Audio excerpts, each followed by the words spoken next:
হালুয়া বা ক্ষীর না বানিয়ে যখনই মিষ্টি খেতে মন চাইবে, কাঁচা ছোলার ডাল দিয়ে আর তার সাথে গুড় দিয়ে বানিয়ে ফেলুন দুর্দান্ত স্বাদের এই রেসিপি।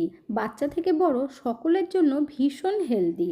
ছোলার ডালের সাথে গুড় দিয়ে এত সুন্দর ইউনিক রেসিপিটা না এর আগে আপনারা কখনো দেখেছেন না খেয়েছেন। এই গরমে হঠাৎ করে মিষ্টি খেতে মন চাইলে ঝটপট বানিয়ে নিতে পারবেন। এমন রেসিপি না আগে দেখেছেন না কখনো বানিয়ে খেয়েছেন, তাহলে আর দেরি না করে চলুন বন্ধুরা দেখে নেওয়া যাক কীভাবে তৈরি করেছি। নমস্কার বন্ধুরা, মিঠুস ওভেনে আপনাদের সবাইকে স্বাগত জানাই। আজ আমি আরও একটি নতুন ভিডিও নিয়ে চলে এসেছি আপনাদের সামনে। আজকের রেসিপিটা তৈরি করার জন্য কড়াই বসিয়ে দিয়েছি আর তার মধ্যে দিয়ে দিচ্ছি 1 কাপ পরিমাণে কাঁচা ছোলার ডাল। ছোলার ডাল আমরা এখন ভালোভাবে ভেজে নেব, তবে এই ডাল কিন্তু ধুয়ে নিতে হবে। আগে ধুয়ে নিলে ভাজা যাবে না, তার জন্য আমরা আগে ভাজবো তারপরে ধুয়ে নেব। এখানে দেখুন আস্তে আস্তে ডালের মধ্যে কালারটা চেঞ্জ হতে লেগেছে। যখন দেখবেন ডালগুলো ভাজতে ভাজতে কড়াই খুব বেশি তেতে গেছে, তখন কিন্তু গ্যাসের ফ্লেমটাকে লো টু মিডিয়াম আঁচে রেখে ভাজতে হবে। এখানে আপনাদেরকে দেখিয়ে দিচ্ছি, দেখুন ডালের কালারটা আরেকটু চেঞ্জ হবে, তার জন্য আর একটু সময় ভেজে নেব আমরা। ছোলার ডালগুলো ভাজা হয়ে গেছে খুব ভালোভাবেই। এখন আমরা গ্যাসের ফ্লেমটা বন্ধ করে দিয়ে তারপর আলাদা একটা পাত্রর মধ্যে নামিয়ে নেব। একটু নাড়িয়ে দিলে তাড়াতাড়ি ঠান্ডা হয়ে যাবে। চাইলে আপনারা ফ্যানের নিচে রেখেও ঠান্ডা করতে পারেন, তবে হালকা একটু ঠান্ডা করার পর তারপর ধুতে হবে। এখানে দেখুন আমি হাত দিয়ে ধরতে পারছি, ঠিক এই সময় ডালগুলো ধুয়ে নেব। অতিরিক্ত আবার ঠান্ডা করতে যাবেন না, তাহলে ডাল সিদ্ধ হবে না। একটু বেশি করে জল দিয়ে দুবার ভালো করে ধুতে হবে। একটু কচলে কচলে ধোবেন, তাহলে ডালের মধ্যে যে পাউডার থাকবে সেটা বেরিয়ে যাবে। ডাল ভাজতে যদি আপনাদের অসুবিধা হয় তাহলে আপনারা 30 মিনিট মতো ভিজিয়ে রাখবেন। এখানে গ্যাসের উপরে একটা কুকার বসিয়ে দিয়েছি, এরপর জল ঝরানো ডালগুলো কুকারের মধ্যে দিয়ে দেব। যদি আপনারা ডাল না ভাজেন তাতেও কিন্তু কুকারে দিয়ে সিদ্ধ করতে হবে। এরপর 1 গ্লাস মতো জল দিয়ে দেব, তারপর 1 চুটকি মতো নুন দেব, একদম সামান্য 1 পিঞ্চ মতো দিয়ে দেবেন। তারপর ভালোভাবে একটু মিশিয়ে দিয়ে তারপর ঢাকনাটা বন্ধ করে ওপরে সিটিটা আটকে দেব। আর গ্যাসের ফ্লেমটাকে লো টু মিডিয়াম আঁচে রেখে 4 থেকে 5টা সিটি তুলে নেব। অনেক সময় কি হয়, ডাল 3-4টে সিটিতেও হয়ে যায় সিদ্ধ, তো আপনারা একটু বুঝে শুনে সিটিটা দেবেন, না হলে একদম গলে গেলে অসুবিধা হবে। 5টা সিটি উঠে গেছে, এখন গ্যাসের ফ্লেমটা বন্ধ করে দিয়েছি। কুকারের ভাপটা যাওয়ার পর আমরা এখন খুলে নেব। এরপর আপনাদেরকে দেখিয়ে দিচ্ছি যে ডাল কতটা সিদ্ধ করেছি। হাতে নিলে আপনারা বুঝতে পারবেন। হালকা একটু চাপ দিলেই দেখুন কত সুন্দরভাবে গলে যাচ্ছে। অতিরিক্ত গলাবেন না, তাহলে কিন্তু খেতে একেবারেই ভালো লাগবে না। এখন আমরা কুকারটা নামিয়ে নিয়ে তারপর একটা কড়াই বসিয়ে দেব। কড়াইটা গরম হবার পর 2 চামচ পরিমাণে ঘি দিতে হবে। ঘি গরম হবার পর 10-12টা মতো কাজু ভেজে নেব। আর গ্যাসের ফ্লেমটাকে একটু কমিয়ে ভাজবেন, না হলে কাজুগুলো অতিরিক্ত লাল হয়ে যাবে। তারপর দিয়ে দেব কয়েকটা কিশমিশ।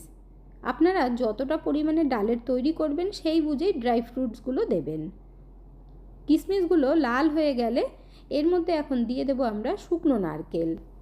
গ্যাসের ফ্লেম একদম লো আঁচে রাখবেন, না হলে নারকেলগুলো পুড়ে যাবে আর খেতে ভালো লাগবে না। দেখুন নারকেলের কালারটা যেই একটু চেঞ্জ হয়ে গেছে, এখন আমরা তুলে নেব। বন্ধুরা, আজকের এই ভিডিওটা যদি আপনাদের ভালো লেগে থাকে তাহলে আমার চ্যানেলটিকে অবশ্যই সাবস্ক্রাইব করবেন, পাশে থাকা বেল আইকনটি দাবিয়ে দেবেন, সবার সাথে শেয়ার করবেন, আর একটা লাইক করতে ভুলবেন না কিন্তু। এই কড়াইয়ের মধ্যে 1 চামচ পরিমাণে ঘি দিয়ে দিলাম। ঘিটা ভালোভাবে মেল্ট হয়ে গেছে, এখন একটু খুন্তিটা দিয়ে ছড়িয়ে দিয়েছি। তারপর যতটা আমি ছোলার ডাল নিয়েছিলাম ততটাই গুড় নিয়েছি, তবে মিষ্টিটা আপনাদের আন্দাজ মতো নেবেন, যতটা মিষ্টি খাবেন। ঘিয়ের মধ্যে গুড়টা ভেজে নিলে তবে কালারটা খুব সুন্দর হবে, পুরো মনে হবে ক্যারামেল তৈরি করা হয়েছে, আর এতে করে সেন্টটাও খুব সুন্দর আসবে। দেখুন গুড় একদম মেল্ট হয়ে গেছে, আর দেখতেই পারছেন কালারটাও কতটা সুন্দর হয়েছে। এখন এর মধ্যে আমরা ডাল দিয়ে দেব। ডালটা দেবার পর খুব ভালোভাবে মিশিয়ে নিতে হবে। ডালের মধ্যে যে জল আছে এই জলে আরেকটু কিন্তু সিদ্ধ হয়ে যাবে। এই জন্যই বেশি সিটি দিয়ে ডাল একেবারে সিদ্ধ করে নেবেন না। এইভাবেই আমরা কিছুক্ষণ 2-4 মিনিট মতো খুব ভালোভাবে ফুটিয়ে নেব। আমি আপনাদেরকে আগেই বলেছি এই রেসিপিটা ভীষণ হেলদি, কারণ এর মধ্যে গুড় দিয়েছি আর ছোলার ডালে প্রচুর পরিমাণে প্রোটিন থাকে। তার জন্য গরমকালের জন্য দারুণ একটি হেলদি রেসিপি। আশা করছি আপনাদের কাছে ভীষণ ভীষণ ভালো লাগবে। আপনারা দেখতেই পাচ্ছেন কিছুক্ষণের মধ্যেই ডাল আরেকটু গলেও গেছে, মাখো মাখো হয়ে গেছে, আর ডালের মধ্যে যতটুকু জল ছিল সেটা কিন্তু অনেকটাই টেনে গেছে। এখন এর মধ্যে আমরা দিয়ে দেব পোস্ত।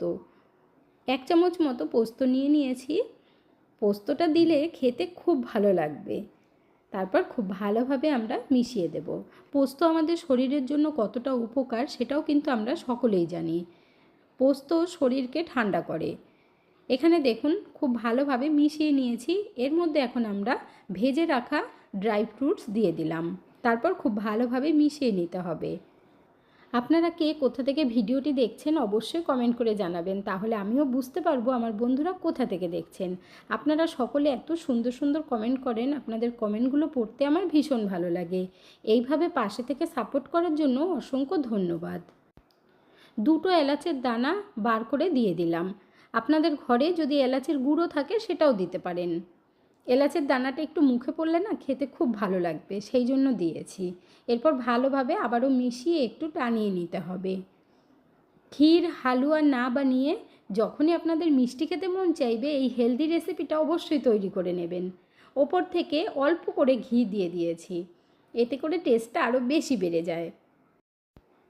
ছোলার ডালের সাথে গুড় দিয়ে তৈরি এমন ইউনিক রেসিপি না তো এর আগে আপনারা কখনও দেখেছেন না খেয়েছেন। এর থেকে বেশি আর শুকানোর দরকার নেই। এখন আমরা নাবিয়ে গরম গরম সার্ভ করে নেব। গ্যাসের ফ্লেমটা বন্ধ করে দিয়েছি। বাড়িতে যখন কোনো গেস্ট আসবে এইভাবে ছোলার ডাল আর গুড় দিয়ে বানিয়ে সার্ভ করবেন, দেখবেন আপনার প্রশংসায় পঞ্চমুখ হয়ে উঠবে আর জিজ্ঞাসা করতে বাধ্য হবে যে কিভাবে রেসিপিটা বানিয়েছেন।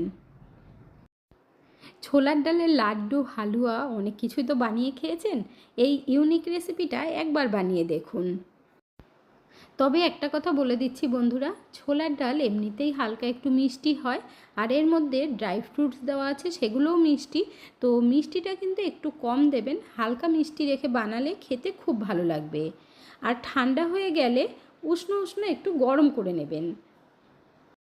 তাহলে আর দেরি না করে আপনারাও ঝটপট বানিয়ে ফেলুন। আজকের ভিডিওটা আপনাদের কাছে কেমন লাগলো অবশ্যই কমেন্ট করে জানাবেন।